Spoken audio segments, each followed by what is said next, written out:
I clearly remember pondering, on the 24th of June 2016, why there was not more public and political outrage at the idea of a British government putting itself above law, and using the royal prerogative to execute the referendum result.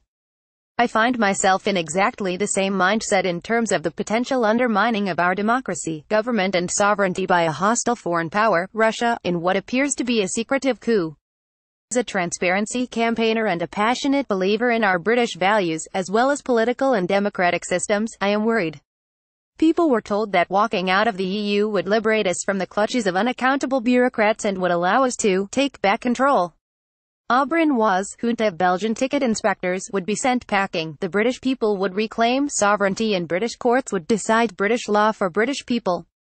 The fog of bureaucracy would be blown away by the accountability and transparency that we supposedly enjoyed in the days before 1973. It is turning out very differently. Think of Brexit as a matryoshka, or a Russian nesting doll, with voting to leave the EU as the outer doll, representing all the various things we were sold: free trade, prosperity, sovereignty, transparency, increased control over borders, and less money sent to Brussels. Pulling off the outer doll reveals another doll that represents something much more worrying. For the last 2 months, on an almost weekly basis, we have heard allegations of unidentified sources of money being used in the Leave campaigns, which may have circumvented rules designed to uphold the integrity of our democratic process, which said campaigns purported to want to reclaim.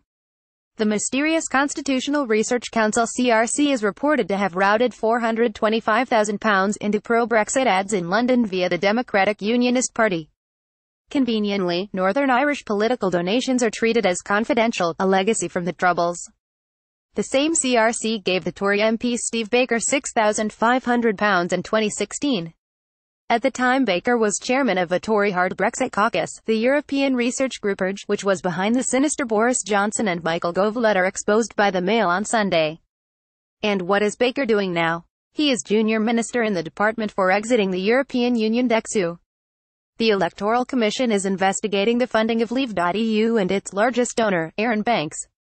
These allegations focus on whether donations were permissible and on whether Banks or his company acted as an agent for other donors. Banks denies all the allegations against him. Meanwhile, Vote Leave, the official campaign to quit the EU, the last week also came under investigation for potentially breaching the rules by giving £625,000 to a 23-year-old fashion student in connection with his campaign to get young voters to back Leave. The third doll in the matryoshka, fittingly, is Russian. All 17 of the U.S. intelligence agencies agree that the Kremlin interfered in the U.S. presidential election. The only debate is to what extent the Trump campaign colluded. Now it seems that Russia weighed in on the Brexit referendum for exactly the same reasons: to divide the West by breaking up NATO and the EU, and excluding the effective and influential US and UK from continental European affairs as far as possible. We now know that thousands of Russian bots were active in pushing the Brexit message on social media, as were workers in the St. Petersburg troll factory. The big question now is to what extent Russian money came into the Leave campaigns, and is in effect funding a Cold War. How deep does foreign interference from a hostile power go in undermining our democratic systems? When Leave campaigners try to write off the foreign interference as a ploy by Remainers, they fall into a trap set by the Russians, which is to set us against each other.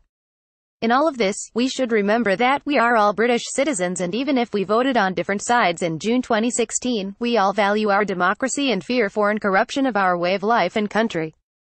That means standing firm against foreign powers that wish to see our institutions undermined. Which brings me to the innermost doll of liberalism.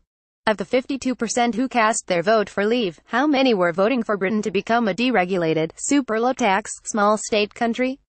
The Vote Leave bus message that told voters, we send the EU £350 million a week. Let's fund our NHS instead, has been widely discredited.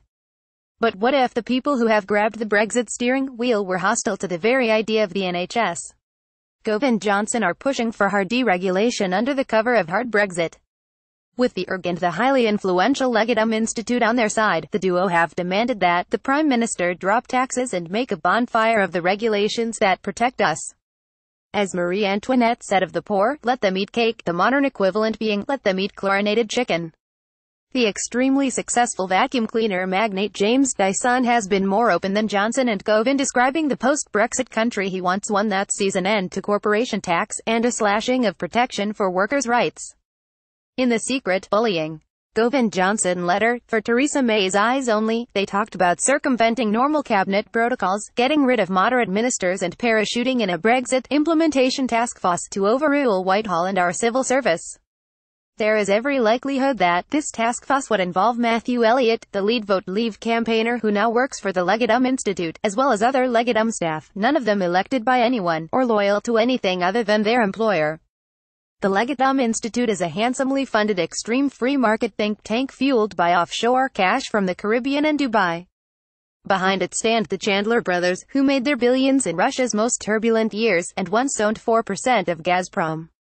Dexu, of all ministries, has not responded to multiple Freedom of Information requests about its relationship with Legatum. The Mail on Sunday now has photographic evidence of Shankar Singham, Director of Economic Policy at Legatum, and Gove at a behind-closed-doors common seminar on Brexit last Friday, which was also attended by number 10 and officials from the U.S. Embassy. The things being smuggled in under the cover of Brexit will damage so much of what we hold dear. A cabal of tycoons would see their wealth and influence turbocharged, while the mass of the population would see their prosperity, their security and, ultimately, their liberty dwindle away. This is the dark nature of the inner doll, the end of the Western model of capitalism married to liberal democracy. The turbulence caused by crashing out of the EU would just be another opportunity for these individuals. The Matryoshka dolls have only started to come apart and reveal the inner truths in the last 6 weeks. But this is just the beginning, not the end, of the process. The more people glimpse the inner doll, the more I am convinced that an overwhelming majority of the electorate, irrespective of how they voted in the referendum, will understand the deception that is being perpetrated. They will demand that our democracy be defended. Gina Miller was the lead claimant in the successful legal fight to allow Parliament to vote on whether the UK could start the process of leaving the EU.